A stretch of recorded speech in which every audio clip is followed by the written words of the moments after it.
Hi எல்லாரும். நீங்க இதுவரைக்கும் பன்னீர் குருமா ட்ரை பண்ணது இல்லைனா நான் சொல்கிறேன், லஹோரி பன்னீர் குருமா ட்ரை பண்ணி பாருங்க. சப்பாத்தி பரோட்டா கூடலாம் செம்மையாக இருக்கும். இன்னைக்கு மில்கி மிஸ்ட் ப்ராடக்ட்ஸ் தான் நிறைய ஆட் பண்ணியிருக்கேன். மில்கி மிஸ்டோட பட்டர் ஆட் பண்ணியிருக்கேன். பன்னீர் கியூப்ஸ் ஆட் பண்ணி நல்லா ஃப்ரை பண்ணி தனியாக எடுத்து வச்சுக்கலாம். இப்போ அதே பாத்திரத்தில் பட்டரை ஃபில்டர் பண்ணிவிட்டு ஆயில் சேர்த்து ஆனியன் ஆட் பண்ணி கோல்டன் ப்ரௌன் ஆகிற வரைக்கும் வதக்கி ஆஃப் பண்ணிவிட்டு அதை நம்ம மிக்ஸி ஜாரில் ஆட் பண்ணிக்கலாம். ஃப்ரை பண்ண ஆனியன்ஸ் கூடவே கேஷ்யூஸ் ஆட் பண்ணியிருக்கேன். அது கூட கொஞ்சமாக தயிர் ஆட் பண்ணி நல்லா கொரகொரப்பாக அரைச்சி எடுத்திருக்கேன்.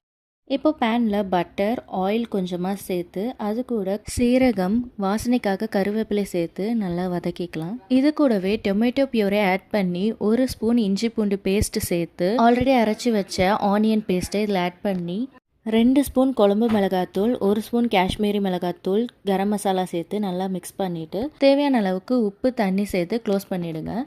இப்போ ஓப்பன் பண்ணிவிட்டு பன்னீர் ஆட் பண்ணிக்கோங்க. அது கூடவே பெப்பர் ஆட் பண்ணி மிக்ஸ் பண்ணிவிட்டு லாஸ்ட்டாக ஃப்ரெஷ் க்ரீமில் ஆட் பண்ணிங்கன்னா லஹோரி பன்னீர் குருமா ரெடி. வீடியோ பிடிச்சிருந்தா லைக் அண்ட் ஷேர் பண்ணி சப்ஸ்கிரைப் பண்ணிக்கோங்க.